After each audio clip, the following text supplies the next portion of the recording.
মহানবী সাল্লাল্লাহু আলাইহি সাল্লামকে অবমাননার দায়ে ইরানে পপ তারকার মৃত্যুদণ্ড।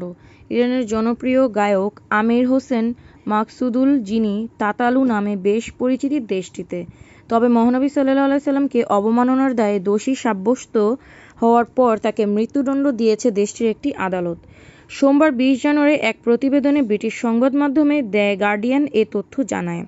প্রতিবেদনে বলা হয়, ধর্ম অবমাননাসহ বিভিন্ন অপরাধে পূর্ববর্তী 5 বছরের কারাদণ্ডে সুপ্রিম কোর্ট প্রসিকিউটরের আপত্তি মেনে নিয়েছে দেশটির আদালত।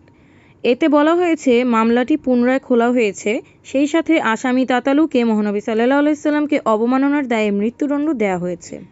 প্রতিবেদনে আরও বলা হয়েছে যে রায়টি চূড়ান্ত নয় এবং চাইলে এখনও আপিল করা যেতে পারে। 37 বছর বয়সী এই সঙ্গীতশিল্পী 2018 সাল থেকে ইস্তাম্বুলে বসবাস করছিলেন। তারপর তাকে 2023 সালের ডিসেম্বরে তুর্কি পুলিশ তাকে ইরানের কাছে হস্তান্তর করে। পতিতাবৃত্তি প্রচারের জন্য তাতালুকে 10 বছরের কারাদণ্ডও দেওয়া হয়েছিল। ইসলামিক প্রজাতন্ত্রের বিরুদ্ধে প্রচার এবং অশ্লীল বিষয়বস্তু প্রকাশের অভিযোগ আনা হয়েছিল এই পপ তারকার বিরুদ্ধে। এমনকি 2017 সালে অতি রক্ষণশীল ইরানের প্রেসিডেন্ট ইব্রাহিম রাইসির সাথে একটি বেমানন টেলিভিশন বৈঠকও করেছিলেন তাতালু। 2015 সালে তাতালু ইরানের পারমাণবিক কর্মসূচির সমর্থনে একটি গান প্রকাশ করেছিলেন, যা পরে 2018 সালে ডোনাল্ড ট্রাম্পের শাসনকালে উন্মোচিত হয়েছিল।